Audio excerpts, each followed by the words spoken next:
This is Live Talk with Dwayne Moore. We're talking worship on a global scale. Hey everybody, welcome to Live Talk. I'm Dwayne Moore and I am in Germany. In fact, I cannot pronounce the name of the city that I'm in, but I'm about 4 hours outside of Frankfurt. I know this because we flew into Frankfurt, Germany last night and drove 4 hours somewhere. We drove on the Autobahn, which means there's no speed limit. It was interesting. But we are glad that you're with us today. We are having a wonderful guest. Dr. Johannes Schröder will be with us today. We are replaying an interview that I did with him recently. And while we are here in Germany, we are with Dr. Johannes Schröder. He's actually our host, as we are his guests, traveling within the country, meeting pastors, leading conferences, speaking at the seminary where Dr. Schröder is a professor. So we are excited about the opportunity to be here, and we are excited that you are with us today. So I encourage you to watch this program. You're going to enjoy Johannes and his presentation. God is at work in Germany, and we're thankful that Next Level Worship International has been invited here to lead conferences and to do the things that we are working on here. In fact, we are introducing a new book that I wrote that has been translated into German. That's part of the reason we are here this week, to introduce that book and begin to plant seeds to see if God might have our ministry continue to work in the wonderful country of Germany. We'll be right back in a few moments with more Live Talk. Live Talk with Dwayne Moore. Biblical worship perspective.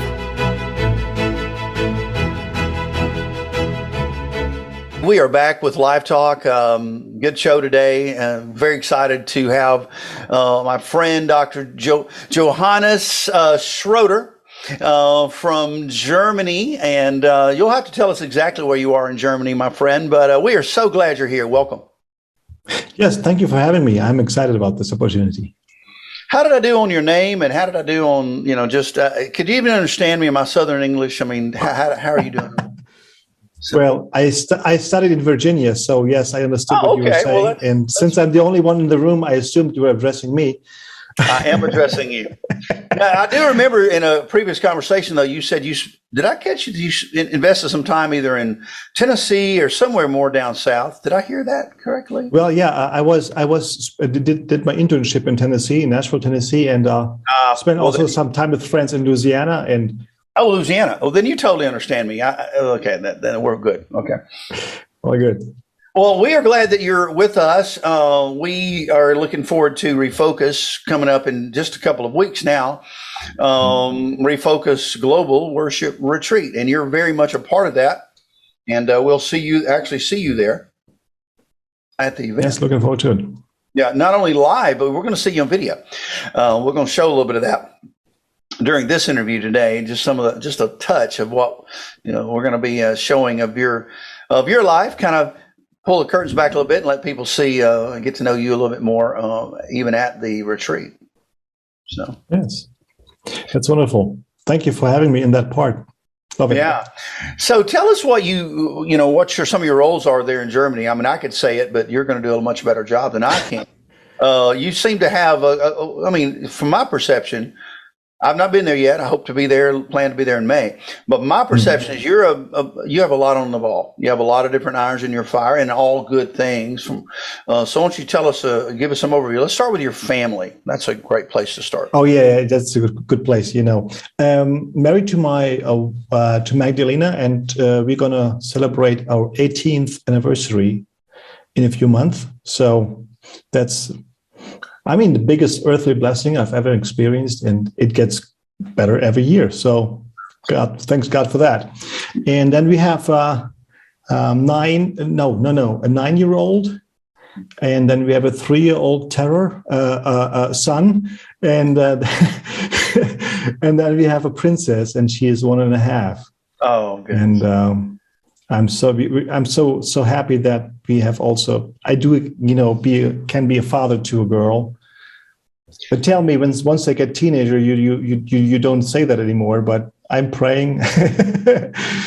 We have two boys. Very glad. We don't have a girl, and I don't know. I just always said that maybe God knew He couldn't trust me with a girl, because I think I'd spoil a girl too much. So yeah, I mean, she's the youngest, so she's in for it. And did everybody catch how he said our princess? And so that just shows you his perception of his daughter, and that's how I'd be right there. I'd go like, my princess. So we called her Martha. What's that? We called her Martha, and Martha means the one who's in charge. Oh, that's her name, Martha. Mm-hmm. Oh, okay. Yep. Yeah, who's in charge. So pretty much she already is, although she's only 1.5. Right. I understand. Love that. So your family has always lived in Germany, I guess. I know you lived, maybe you and Magdalena maybe lived in the States, but since you've had children, has that always been, have their lives been invested and spent in Germany? Let me word it like that. Or have they ever been in the States? Well, funny thing is that, we prayed for the first son for 8 years. And for some reason, God just waited until we were right in the middle of our studies in the U.S. Oh, so and then he was born. Okay. So he was born in Lynchburg Baptist Hospital, a true American. He could be your next president if you like. He could be. So, how long was he in the States before you moved back to Germany? Well, he was 2 when we moved back, and then a few years later, Josiah and Martha came along, but they've been in Germany all their life. So okay, great. And so, what are you involved with in Germany? Let's go there now. Yeah, sure. Right now, I'm sitting in my office at my church where I am part-time pastoring. I'm one of 2 full-time pastors, or part-time pastors in my case. And then we have 3 volunteer pastors as well, which is not uncommon in Germany, actually, to have volunteer pastors working just as much as I do.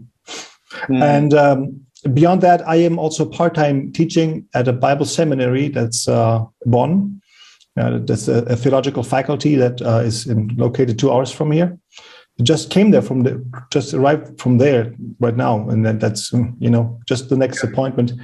Spend some time there, and I'm teaching there in the practical theology department, spiritual leadership, worship, and music.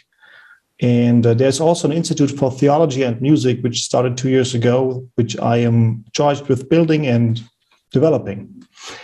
Yeah, that's the 2 big. That's the 2 big things that I'm doing, and then there's attached to that some auxiliary involvements in an association of churches where I'm part of the board of leaders. And then a friend of mine and I trying to keep a Christian publishing company running that sells choir music in a pandemic where there are no choirs. Oh, wow. I didn't realize you were doing that. Okay. Yeah, we are praying hard about that one. Well, historically, Germany has been a very, very strong place for choir and choral music, and I know some of the great writers, and historically Christian musicians have come from Europe and from Germany, and so I know that you sent us an article you wrote on Silent Night. And you remember writing and sending us that? And so yeah, sure, yes, I did. So I just think there's I love the fact that, and I wanted to bring out to everybody that you are educated as a conductor. In fact, I believe that you received a lot of that education at Liberty University. You got a doctorate there. What was your doctorate? What was your emphasis? Well, my doctorate was in education and leadership. Educational leadership. Which I geared towards theological education and leading institutions in that area. Okay. But before that, I did my undergrad and graduate studies in worship studies. Okay. And worship and music studies there at Liberty University. And any student going through that program gets at least some basic conducting skills.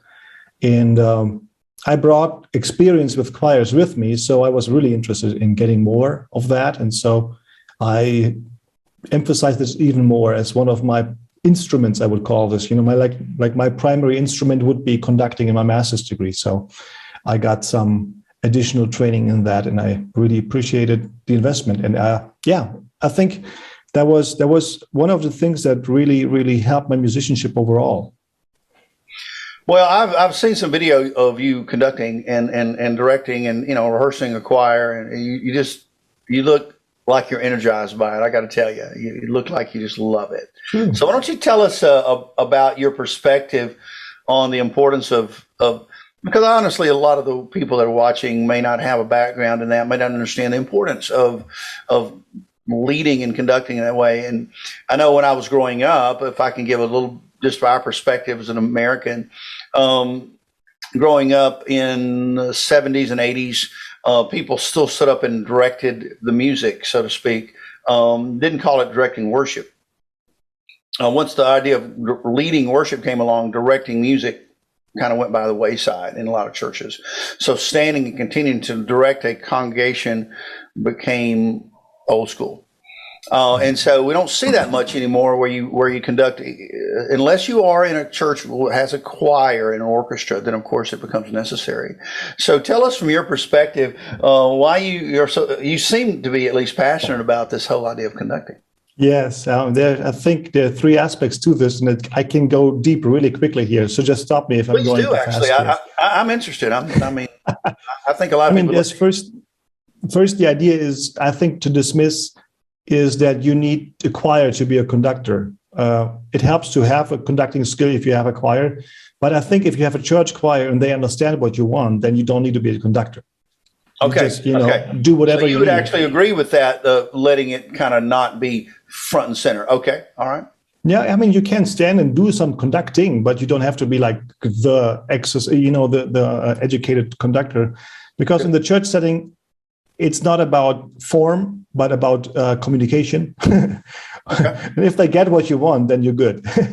Of course, that's if you have well technique, said. And if you, that is if you so have, well said. Thanks. It's not from me. It's from Dr. Suttles, my teacher. But it's absolutely true, because the why under the what is what we're talking about here. Why are you doing it? Are you getting the job done? And then okay, good. No, I agree with that. It's like with any job. If you have tools, you don't have to expend so much energy doing it, and you develop a vocabulary of conducting, and then you basically come to an agreement of language, a body language. Then they actually understand you with slightest gestures and even looks, and then they change, and then they remember what they were supposed to do. And so that helped me a lot, just raising the bar of excellence and getting the choir to sing things that they never thought they could, because the conductor has a huge part in the level of the choir, not only the singers in the choir, and that kind of helps the choir to be successful, and that energizes the choir very much. And you can see that if a choir loves to sing, then they will sing the message more authentically, and that will be understood by the congregation. In the end of it, it's getting the message across.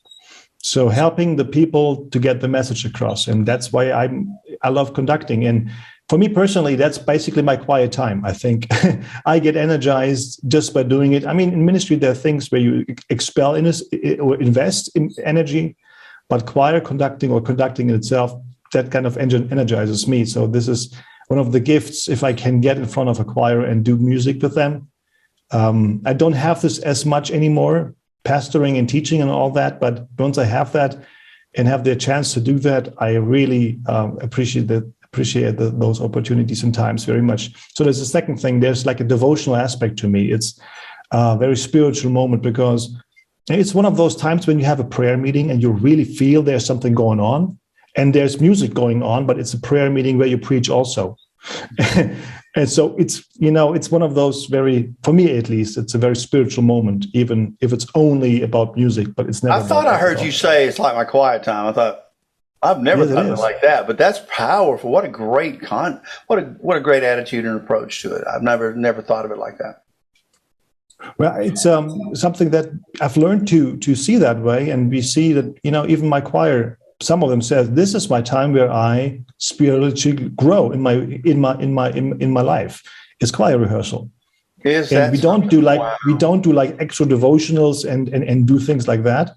It's just the way we approach the music and make sense of it. And sometimes just think about some of the lyrics but it's there. I mean, it's not, adding spirituality to music, but to the choir, just, make it a discipleship moment. But actually, through rehearsing the music, having that spiritual moment where you were energized. And some catch on, not all do that, but, some do. And that also is a huge benefit. I want to come back to that in a moment, but I don't want to derail you on your three. You said there are my three. I got to three. And the third one is why I think is anyone who's leading music should have conducting skills, because that internalizes so much of expression and internalizes a sense of meter and of rhythm and of emphasis and beat. But it also gives you another level of language to express and to visualize what you want to hear.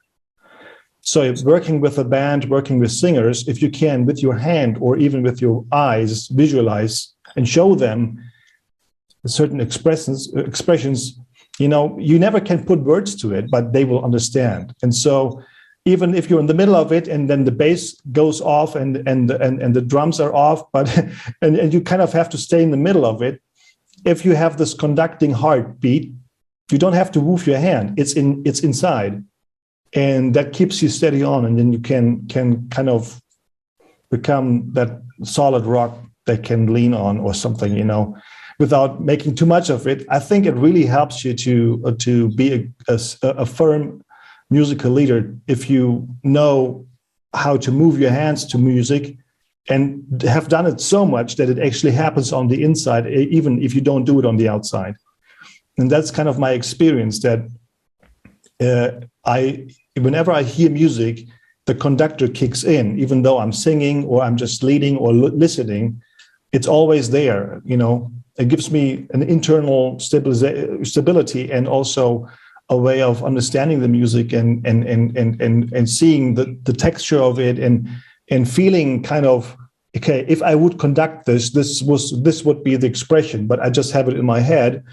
And then, does that even make sense to you?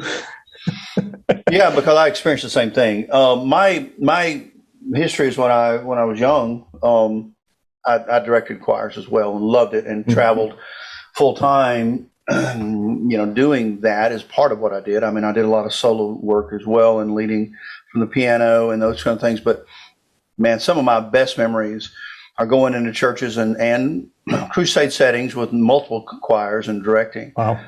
Loved it. And so what you're saying resonates with me, and I greatly appreciate and agree with what you're saying. But to make sure I'm clear in what I'm saying, and also trying to make sure other people understand it. Mm-hmm. If I hear you saying right, you're emphasizing the choir leading the congregation, expressing to them, and they're almost watching you, and the choir's watching you, and then the congregation is watching the choir. Is that kind of what I'm hearing? Is that the idea that you're leading the choir, but the choir is really leading the congregation? Is that your approach? Yes. I mean, I'm a musician and I'm also a preacher. So if I'm in front of a choir, they have, I just have to make sure that the back of my hair looks good, and my shirt doesn't stick out. But I still preach directly to them, but it's through the medium of ministers, and so I enable them to do the communication. But this is so good. This is so good. I think it's honestly, I think it's becoming a lost art. That's why I keep emphasizing it so much. I just think it's becoming a lost art. I think this is what needs. This is my perspective. Is if you have a choir, if you have people in front, they have the calling to sing. They just don't have the calling to sing. They have the calling to teach and admonish one another in the wisdom of God through the song. And if I'm as a conductor, I'm the one who's helping them to achieve that, because without leadership, it will not happen. It will just not work. And I have studied the song and studied the music and understood the message, selected it for that purpose at that moment in time in that worship service, because I understand that this is not just a special place, special music that, now we have to have a special music, but it has context, it has meaning for that moment. And I will do everything I can, as if I'm on the pulpit preaching, to communicate that song to my choir. so they can in turn help others to understand what this is about. And of course, they get blessed in the process as well. And it's all about ministering to the people and seeing that the message comes across from the heart to the ears and into the hearts of others. Well, I mean, I always tell them, now let's stop singing the song and start communicating the message into the hearts of the people through the ears. I mean, we have, there's visual perspective all too, but you cannot smile by singing God, but you can smile with your tone and your voice and your attitude. Yep. So let's sing the truth of God into their hearts. And I find people really want to sing truth into the hearts of others. If you help them do this, they're more than ready to hear and listen and even work extra hours to get it right. Well, I think of 2 or 3 different trails we could go down based on what I'm hearing here, all of which are valuable directions to go. So let's start with, from your point of view and understanding of Scripture, the value of choir in a setting of a corporate setting, the value of a choir biblically. I think often what we just put it in the context of conversation of relevance and our day and time kind of stuff. I want to hear from you what you think biblically the choir brings to the corporate worship experience. And I know I didn't give any warning on this one, but so off top of your head, what do you think? So here's my comprehensive introduction. No, not even at all. Now, first, there's the historical precedents. Whenever there was this big revival of church ministry in the temple where David reorganized and prepared for the temple ministry, but it started even before the temple was there. And we see one of the pinnacle things are formations of professional choirs with a specific goal. And you see that it's just one of those things when the people of God, get to a certain point in their development, they organize and they start choirs, not spontaneously as we have seen before, but well-led and well-rehearsed choirs. And you've seen this throughout church history. You don't see this in Ephesus because they were persecuted, but you see this later. So there's precedence for that, but its precedence is just a fact. Doesn't mean it has to be like that. And I don't want to say that a church ministry is only a church music ministry when it has a choir. Good. Some churches don't have the resources for it or the numbers. Good. Yeah, I like so that. That's not what I'm saying. That's but I'm saying if let's put it into a story. This one worship leader, very growing church, has 5 worship teams, really good. So every worship team has like 8 or 10 members. So do the math. He has already 40 or 45 people invested in his music ministry, but his congregation grows over 700. So many have a talent or a gift and a desire to minister to music through music, but they just don't have space. So he told me, what should I do? How do I select the best? And I confronted the idea of the best at first, of course, just to find out what he was saying. But on the other hand, I tried to convey to him that if we really believe that Jesus is building the church, as he said he is, then everyone who has a gift in the church, there's a leadership in place to make room for their gift to be applied to the ministry of the church and others. And so think choir. You have a scalable involvement of all different levels of musicianship, but still with the same desire or calling. You can put people together that are really good and really not so much so good, but they lean on each other, and it's such a huge, beautiful picture. But it basically gives them a place for ministry. And that's one of the reasons I'm a big fan of a choir. And I don't think they have to sing every week, but I think they need opportunities because the more common man, so to speak, the common person, that may not be the greatest musician. They'll probably never hold a mic and sing a solo, maybe.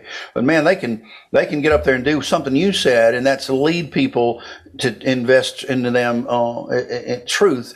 It's by the way they express it. by the way they show, even on their faces. It's very encouraging. Yeah. So, and I think to not give them an opportunity somewhere along the way is kind of sad. I mean, that's how I feel. So I've been in churches. We were in a church plant that our emphasis was on a different group of people, and we did not have, a younger group of people that we felt like were honestly just so busy they weren't going to make time for choir every week. But occasionally we would have a choir even in that setting. And so I think there's ways to make it work with relevance within your setting, in your culture, within the group of people you're trying to minister to and reach, but to just totally nix it, I don't know. That just doesn't seem right. Doesn't seem right. I think choir. If once we get rid of the idea of that one idea of choir, maybe a traditional way of viewing it, or the way I've always seen it. That's a good way to think of it. Yeah. And grow to an understanding of the place of choir in the church it can have. Yeah. In format, style, and of course, it has to be something. In my book, it has to be something continuous. It's a continuous ministry.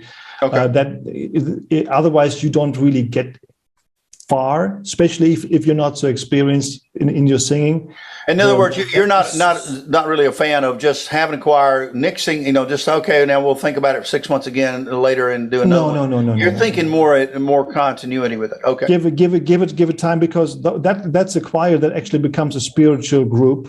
Okay. Not just a format and production focused emphasis, which I think church is.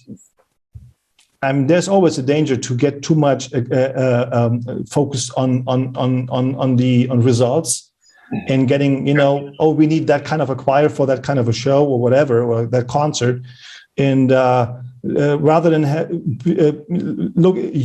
viewing that as anything. Church is a discipleship ministry that reaches out to the lost, and music and choir music.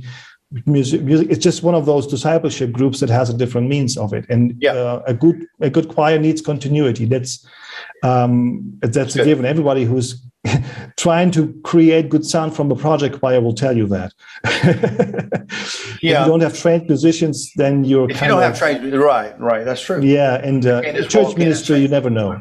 That's good. But I think it's having understanding, even with the church leadership. Okay, what's the place for a choir? Because choirs don't die because of bands. Choirs die because of lack of vision and understanding the times. And so we see this happening. But any innovation in a worship setting that reduces the number of invested ministers, for me, is backwards. It's rolling backwards. It's just wrong. I mean, if you want to grow a ministry and you reduce the people involved in the ministry, what's telling you that? This is a us to you kind of an approach, not let's do this together. Yeah, and that's good. If you read the New Testament, it's more about let us as a church sing to each other. Of course, there's place for soloists and everything. I'm not saying that, but man, if someone has a heart to sing in front of people and has a desire to it, if he has the voice or she, give him a place. What has come around a lot more in the last few years is because I think a lot of worship leaders in churches and pastors are realizing the benefit of having that spiritual group you're referring to that leads, that common man kind of approach, and just getting up there and watching them lead is very encouraging. But there's also this worship leading choir versus a performance, a more choral experience kind of choir. What's your take on that? I mean, I think I'm not even sure how I think we define worship leading choir differently. Some just say it's just singing the melody and that's all. Just sing melody and on certain songs and that's what they define. I think others go, no, you can sing parts. I'd love to hear what you think about this whole idea of a worship leading choir versus whatever it used to be. So, to preface this, in my context, usually the choir sits in front the entire time. So if the church sings, then the singer sings with the church and in front of the church. So having a choir in the room enhances the congregational voice anyways. So basically they are worship leading because they are singers in the church, and we try to emphasize this. You don't become a singer once you are a choir, standing with your music. You are a called singer in the church. When the church sings, you sing. Do you like the song? No, I don't like the song. Are you a singer? Yes, you sing. Minister. And if it's a sacrifice, give a sacrifice of praise. You know, you understand this. So yeah, so there's, you know, of course, I mean, the presentation, why isn't that worship leading? I mean, like, you know, maybe it's the semantics, but I understand the difference. It's usually differentiated by repertoire. You know, is this a song that the church usually sings and the choir just sings it and the church can sing along? Okay. Is that the kind of worship choir you're talking about, or, you know, just for clarification?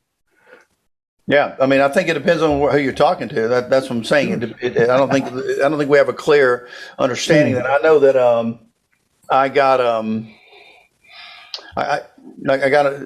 some materials from a large church that had been established in Atlanta, Georgia. If I said the name of it, a lot of people would recognize it. But doesn't matter the name of the church. But they defined a worship choir in the way I was referring to earlier. I was actually thinking about them, what they said. They said, we're just going to sing melody on certain songs, and that's what they did. And so they did not, and they did not do specials, so to speak. They always only sang with the congregation on the songs that were being led by a praise team up front, and they were in the background singing along. I've just not seen that work real well in my settings, because usually what happens for me, maybe I'm not just a very good leader with it. So I'm not saying this is my experience. Okay. Those guys, I think they have such sheer large numbers of of people in their church. Honestly, when they have 50 people up there, it looks big, but you know, compared to the number of the people they have in their church, like, yeah, well, but in a smaller church, if you did a percentage basis, you might have, you know, 7 up there or 8 up there singing, or 10. Sure. But, you know, I don't think they're going to want to stay very long if they feel like they're just backing up somebody. Now, I know that's not real spiritual. We probably ought to teach them it's not about you. But the reality is they want to feel like they're really having a part in this. And that's been my experience over the years. People go, are we backing up a soloist here? Or are we really leading people and having an opportunity to truly lead them? I mean, I think it is back to the idea, what is a choir supposed to do? The goal of worship leading is a totally different approach than to present a song. Okay. Because when I want to lead a congregation, I get into the range the congregation can sing. I get as simple as I can so they can get the cues and they can know and hear which line they would follow. So I have to actually reduce musicality and complexity for the purpose of congregation and for the purpose of communication. Okay. So, and I'm a successful worship leading choir when I can get as simple as I can so they get encouraged, but as complex as I can so they get encouraged. So the goal is for them to sing. And then the song and the experience does the ministry. When they are silent and listening, I have to create both the content and the experience. So the musicality aspect is a totally different thing. I get as complex, I get as far out there as I can for the purpose of clarity and communication. So a choir that only sings with the congregation reduces its own ability to be musical, because they're just extended. A congregation has its own merit and value. And I think some choirs should learn to do that as well as ministers, just to understand the role now is to sing as stable and as, you know, winsome as possible. But if they switch into a presentational mode, then they have to be everything at once, you know, and that takes all the minutiae of dynamics and expression, and all the rehearsal time will pay off then. And the same is for the musicians as well. Let's flip that to the worship bands. You know, if they get too complex, you lose the people. If they get too playful, you have a wall of sound no one understands. But these are highly trained musicians. They want to express themselves. If you don't give them a specialist at some point where they can actually work out their skill and their craft, you will, you know, they will lose interest in this. And so this is the practical side of what I'm talking about. I mean, this is exactly excel. This has been my experience as well.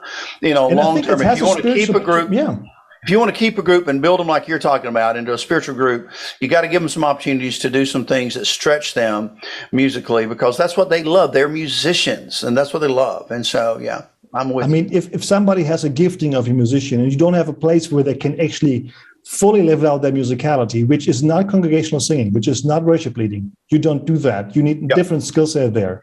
But create spaces where those full-blown musicians can really excel. And if you give that context, then that can be a huge blessing as well. And this is not a critique to anyone who's doing it differently. I'm just saying this is my experience of why church leading choirs exclusively don't think it's not much fun. I mean, I've been in a choir that just sang 3 parts, 2 worship songs that the congregation sang along, and it's tiresome because it's just the same old every time.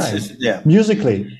I think a deeper question here, and I have a pretty strong opinion about it actually, is this idea of, unless the congregation is singing along, literally open the mouth and singing, they're not worshiping. Well, first of all, I don't define worship in quite the way that apparently they do. I think that praise comes out of that worshiping heart, and praise is expressed in a lot of different ways. You don't have to sing to praise. If I read my Bible right, you can clap and shout and kneel and quietly. You can do it reverently. There are a lot of ways to praise other than singing. So, of course, I believe in singing. Of course, I believe ultimately, even that, I'm sure the LA Rams and the Bengals, Cincinnati Bengals, I'm sure there are guys, singing along and doing the chanting from the stands that have no business ever singing in their life. But they don't care because they're a fan and they're going to just shout and sing and do whatever everybody does, whatever the cheerleaders want them to do, because they're all in the moment. They're excited. So I get that mentality of, but they all ought to sing. Yeah, but I've had some powerful worship experiences where I didn't do any singing. I was watching and listening and watching a group or a soloist or whatever just pour their heart and soul into something, and I'm having a moment myself. Yes. And so I don't agree with the only time you can define worship is happening in congregation is if everybody's singing. I think if they never sing, then I would question it. But I think there are moments within it where man, just watching them, and I don't mind the word perform a song that brings out the excellence of the music, but also, my goodness, just communicates a message, man. I don't think that's old school or new school. I think it's just something we ought to consider not throwing out with, and still doing sometimes.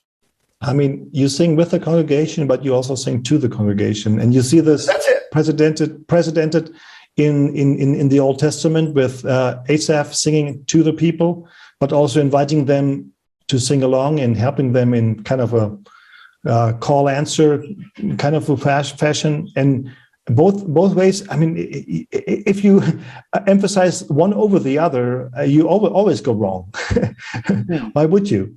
I mean, you see, I'm totally with you. I mean, if we only are worshiping when we are singing, and we are supposed to be lifestyle worshipers, then we should never stop, right? Singing. I mean, exactly. So I think that kind of line of thinking, even reduced to a worship service, short-sighted, but I fear too common at times. Yeah. So yeah. What a wealth of knowledge just from you, man. I love getting around you because it helps me. It sharpens my thinking on things. I'm of an age and of experience in my life that I assume that I know everything sometimes when I don't. There's so much I don't. You know what? I don't literally think that. Maybe I do. But as you get kind of set in your ways, you kind of go, well, I kind of got that. But I need to get around people and I think we all need to listen to other people like you to go, no, I don't actually have it all figured out. And I love your point of view on perspective on things. We don't always agree, and I love that. And I don't want to be around people that always agree with each other. That would probably not the people I need to hang out with all the time. I need to be somebody that gives maybe a different cultural point of view. And so that's one of the reasons that I'm excited to have you at Refocus, excited to have your group involved. Let's switch gears for just a few moments if we can, because we could go down that trail a long time. And I love talking all that, but I want to hear what your heart is for your country of Germany, man. Because in talking to you in the past, it's just exciting to see the way the Lord is using you, not only in your church, which is where it starts, in your family, but also in your seminary. in where you're teaching and the way you're involved. You'd mentioned it just briefly, even in circles of influence outside that. Where do you see all this going, and what are you praying for with these understandings of worship in your context of Germany? In my context in Germany, we are at the place and time where we see an open door, not only with the musicians and only the pastors, but combined, to rediscover what it means that music actually is a spiritual ministry, that it is a discipleship ministry that has music as its form. And it's a ministry. It's not a performance thing where you get everything else that you desire as a person. So basically, what has happened is that we've prayed for this, and now we've get this the pastors and the musicians together in the same room, talking about the music ministry and the spiritual meaning of it, and the whole gamut of what it means to lead and what it means to be a musician, and the theological perspective on it. And God allowed us to actually develop a language that reaches both worlds. And it kind of was not planned that way, but we hoped for it. And when I got back to Germany 7 years ago, I started as a music minister in the church, but they added and teaching ministry into my And 2 years later they ordained me as a pastor. So I was that conductor pastor mix, which opened the door to actually speak on eye levels with pastors on these issues and getting invited by them. And when we got together, we talked to the musicians from the Bible about spiritual things, and they would ask us, teach us how to sing, how to do the choirs, how to do the bands. And we say, there's a lot of opportunities for you to get this anywhere else, but we are going to focusing on the Bible. And we only stop when we get through with that, and we never do. So, and that is basically the approach that we have seen. That is basically the approach that helps to get the mic and the pulpit together in the ministry and get forward. And so God has, this is the basic idea of giving a holistic perspective of music ministry that impacts lives, leadership, and also is, teaching about it. And those three aspects are the governing pillars or thrusts of the ministry.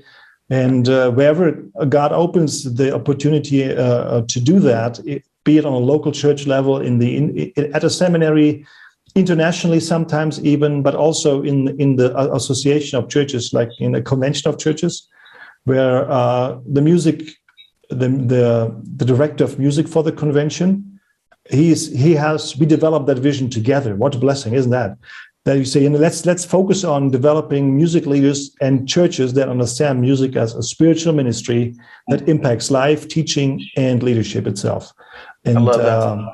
And so, of course, contexts are different. On the association level, we do totally different work than in the seminary level, but also on the local church level, where I go into places like you do sometimes, and give seminars and coachings and even counsel to churches. Yeah, I thought you did that. And and that's basically I'm just preparing for another one this coming weekend. Coming out of a week. And so, and this is, for me also, if I can say that, it's such a blessing that I don't stay on book level with these things, because my approach to the ministry is to ask the church, what is your goal and what is your vision and what do you see necessary and where do you want to go? I don't come with my agenda. I come with the Bible, and then we will push whatever you think is necessary. And in most cases, this starts a process in the leadership, because they just think, it would be good to have like a worship seminar. And then I ask the pastors, okay, what do you want out of this? Where do you see this going? And they start thinking, and they start this process, that's even a theological process. And boy, that is actually something that will last. That is so good, Johannes. Thank you. Yeah, you're tapping in directly to the local leadership, where God's already put them there, and you're asking them and trusting them to give you the feedback you need. Well, I think we could all learn from that. That's the authority that it actually is put in place. It really is. I mean, when I got finished with my education, God put this thought in my heart and said, "What if you would go to a 100-member church somewhere in the countryside for the rest of your life?" Mm-hmm. I mean, I've just, got my doctorate. Yeah. Understand where I'm going with this, and I really had to think about that, and then I came to the conclusion: the local church, that's God's front line. Amen. Like the first vertebrae after the head, that's the pastor, right? Yeah. Everything else is below. So if I had the opportunity to be a pastor of a local church for the rest of my life, that would be the greatest honor. Wow. And that kind of helped me to understand when I'm going into a church, I'm going as a servant, full out. I know I am way down in the body. He is right here, and Jesus is the head. So he hears from Christ where this church needs to go, and I have to listen to him. Of course, Jesus speaks to me as well. And so we have this dialogue. But at last, I go away, they stay, and I want to serve them any way I can. Wow. And I think that really builds local church. Okay. And that, especially in a potentially divisive topic like music is, if I come in with my ideas and then some get just ammunition for their perspective and agenda, and then I leave, and I would never try to pour oil into a fire. Right. No. I mean, you haven't really helped them. You've actually probably put them on the wrong path in that case. So you want to bring peace and unity to the church setting, and I love that. And also, you're building up the local pastor and the local leaders, so because they're going to be there after you leave. That's what we try to do in our ministry. In fact, we'll be coming over to Germany, Lord willing, in May, end of May. Yes. And this is my first time, man, in Europe. I've never been there. Well, I've been in Europe, but I've never been there in a ministry capacity. And so Germany is going to be my first foray into that. And man, I'm excited about being with you and with potentially some churches there, and maybe even a conference, right? Yes, if COVID allows. Yeah, if COVID allows. I'm so excited because we are connected now for 2 years, I think. Yeah. And once I got to know the approach and the approach even to local church ministry and the heart behind this, I sensed that kinship in the same direction. Of course, you have a different approach and you have a different calling and ministry, but it complements in a way that the ministry I see right now in Germany is lacking. Especially, I've mentioned those three parts: life, leadership, and what was the third? Teaching. Yes.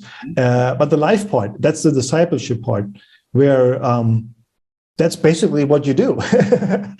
And I'm advocating for that, and I see more and more leaders catching on and understanding what this is and how next level worship can actually bring something that's not just the next American fad, but no, this is an emphasis that we really don't have formalized and resourced. I'm really, that's captivating to me and thrilling, to be frank with you, because I did not know, and I'm still not 100% convinced until we're there to see for ourselves whether not the message. The message is biblical, so it should work anywhere. It's more of how it's presented, and sometimes my presentation might. I'm certainly not an intellectual. I'll be honest. I'm just not that. It's not who I am. I'm not wired like that. And so I was like, Europeans are very smart and intellectual people. Maybe they just, So in my mind, I had this barrier. But you've come along and said, no, Dwayne, we might actually be able to put up with you. Now, you never said that. But in my mind, that's how I interpret it. It's like, I think he's just being nice. But no, I'm kidding. But actually coming in maybe with a different perspective that's kind of unassuming. That's kind of who we are. And so I am curious. I'll be quite honest and say, I'm kind of curious on how this is going to roll, how this is going to really work together once we get there. Sure. But I'm looking forward to it. I think, if you preach the Bible and if you do this with the honesty of your heart, only those who don't want to listen won't. Yeah, and then it and doesn't even matter. that's the way it is everywhere. Yeah, and if you represent Germans, we love Germans. I'll just tell you right now. And we had a meeting that you brought together some leaders that you knew, some pastors, a couple of educators from the seminary, and man, that was an encouraging meeting for me. It's online, I didn't get to actually see them face to face, but I mean, meet them, shake their hand, but. I just loved them. I thought, wow, if this represents Germany, I'm in. I'm looking forward to that. So. Yes, and I'm really hoping that the people here can see your heart and also see the potential of where this can go. And I'm open if God leads this into to a certain level and not further than. Then that's a God thing. We just take it as is, and we have this relationship going anyways, and there is place. It won't change that. We have identified connection with Next Level Worship and Bible Seminary Bonn, anyways. Yeah. And now this is not if you can do something in Germany, but if you can do more in Germany, amen. Then you're already doing so. Well, one of the things that I'm really excited about, Johannes, and this is something you wanted to do, and I went, okay, is our new book. I don't have a copy nearby, but you actually are translating it, the He, We, They book. It's called, I always have to stop and think about my own subtitle, The Life-Altering Formula of the Lord's Prayer. But you're translating that into German, and I'm really excited about that.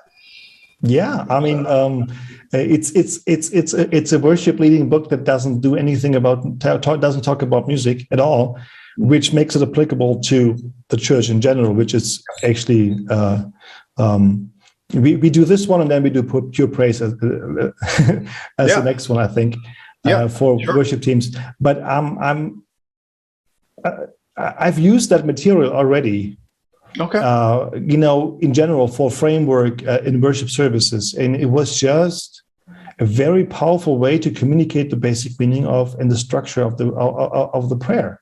Yeah. And I think I'm convinced that this will help churches and individuals to approach that prayer in a fresh way. Why is it important? Because the Lord's Prayer. I mean, Germany is Lutheran traditional and Catholic traditional church, Roman Catholic traditional, and they use that prayer as a formula. Mm-hmm. So free churches sometimes have this aftertaste with that kind of a prayer because it's formulated. Mm-hmm. And that's so wrong. I mean, it's the prayer of our Lord Jesus Christ, and let's get back to the meaning of it and do it. Amen. Amen. And so, that's why I'm behind this. I think this is more the pastor talking and wanting this than the musician. But I mean, but lifestyle discipleship has got to be bigger and broader than just the music ministry, or frankly, just the pastor's sermon on Sunday morning. We all are a part of making disciples, and we should be anyway. Whether we're a children's minister or whatever role we're playing in the church, we can help make disciples and help them learn how to pray. It's like, and learn how to live in this life and of joy and obedience. And so really what you're saying is true. This book, He, We, They, about the Lord's Prayer is a backdoor approach. I mean, I admit, to teaching people about worship. And more than just teaching them about a theology of what the word means, it's about experiencing it in their daily lives. And that's really what it's about. Yes, and here's something that might get you very excited about this, too, is in many a traditional church where the jewel of worship, as Tozer put it, is missing, they equate worship with prayer. Because the German word anbetung, beten is praying. So praying to is basically the most literal translation of anbetung, of worship. So you literally teach them to worship in their own understanding when you teach them to pray. Interesting. Wow. Yeah. Well, I believe God is up to something here that's beyond you or me to even understand, because it's His kingdom He's building. Amen. And if we can have just a small role to play in that, we're grateful, man. We're just so grateful. I love you like a brother, and I'm looking forward to seeing you online at Refocus, both in person. You've even got a group of people that's going to be gathering in Germany, and you guys are kind of making it your own conference setting, and that's exciting. I think you've got, you've got a unique. Yeah, a unique approach to how you're doing the refocus there in Germany. So thank you for that, and we'll see you there. And then, Lord willing, we'll see you in May. But thank you for joining us today for this. It's been very enlightening, and I knew it would be. There's more we could talk about, and maybe we'll get you back soon and talk some more. Thank you for having me. This was really good, and thank you for. It's always inspirational talking to you because you ask those questions, and then you go deeper, and then you think more deeper about things, and you have insight that helps me and grow. And I've benefited from this relationship over the years. Thank you so much. Well, I could stand a little bit of warning for you. So next time, Dwayne, if you could just give me a little heads up on a couple of those questions. But I'm so extemporaneous. It's like, it just came to my mind. Anyway, so thank you for fielding those questions so well. You did great. So thank you, brother. All right. Thanks for joining us for Live Talk, everybody. I told you this would be a good one. I told you. And so we'll see you back next week with more Live Talk. Thanks again. Thanks for listening to Live Talk with Dwayne Moore. Live Talk is presented by Next Level Worship International. To learn more about our global community and find great devotionals and other resources on lifestyle worship, visit nextlevelworship.com.